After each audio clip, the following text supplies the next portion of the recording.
नमस्कार, news live MP.com में आपका स्वागत है। मैं हूं दीप्ति चौरसिया। मध्य प्रदेश में नगरीय निकाय चुनाव चल रहे हैं और कुछ घंटे पहले ही मुख्यमंत्री शिवराज सिंह चौहान ने एक बड़ा ऐलान किया है। उन्होंने बताया है कि पार्षदों में जिन लोगों के टिकटों का बंटवारा हुआ है उनके टिकट काटे जाएंगे, मतलब कि जिनको टिकट दिए गए हैं उनसे टिकट वापस लिए जाएंगे।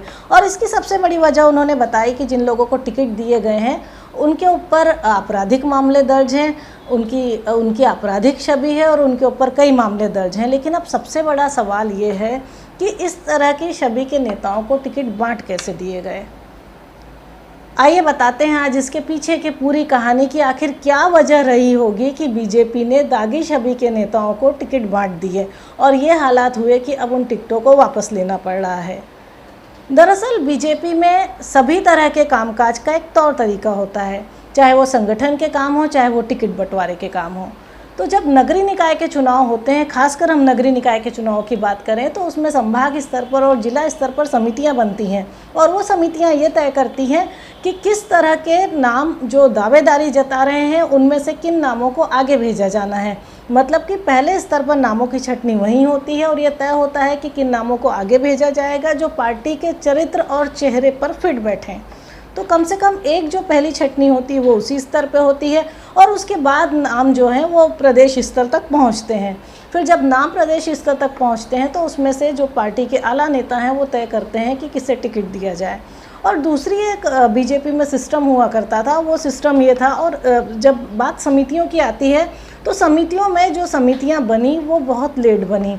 वो इतनी लेट बनी कि नामों की प्रॉपर छंटनी नहीं हो पाई।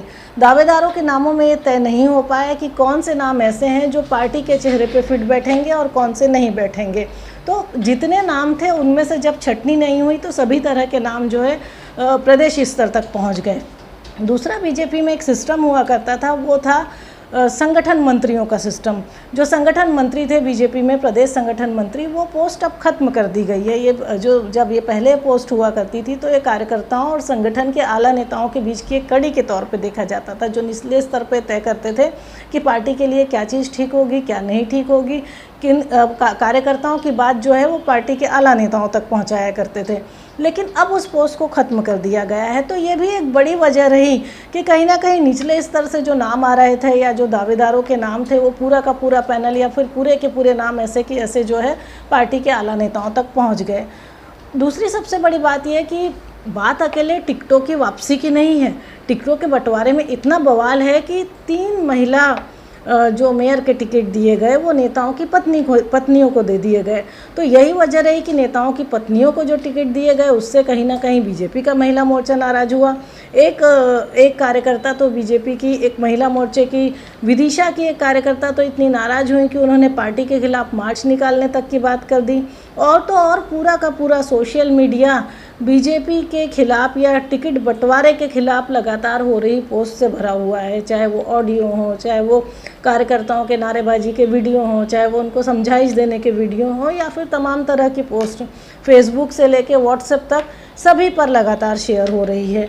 और शायद ये पहला मौका है जब मतलब बवाल तो लगभग हर तरह के टिकट बंटवारे में होता है, लेकिन इतना खुलकर सामने पहली बार आया, सुर्खियों में इतना पहली बार रहा।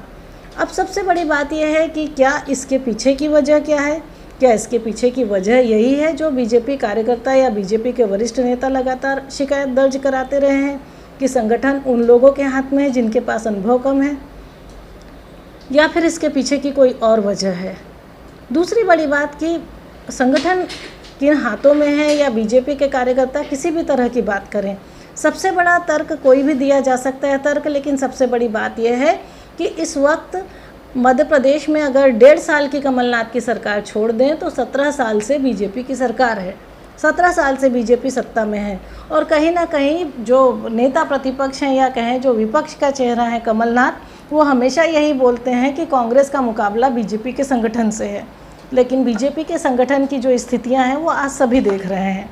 क्या अब दूसरी सबसे बड़ी बात यह है कि अगर इस संगठन में या कह सकते हैं संगठन के कामकाज में जल्दी बदलाव नहीं किया गया तो ये जो टिकट बंटवारा आज देखने को मिला है कहीं ना कहीं 2023 के चुनाव में, जो कि अगले साल नवंबर दिसंबर में होने हैं, नवंबर में चुनाव होने हैं, उन चुनाव में भी कहीं ना कहीं यही हालात देखने को मिलेंगे। तो जो नगरीय निकाय चुनाव में जो बवाल मचे, एक तरह से कहा जा सकता है कि बीजेपी के लिए ये एक अलार्मिंग सिचुएशन है और इस अलार्मिंग सिचुएशन से कोई ना कोई सबक पार्टी को लेना होगा।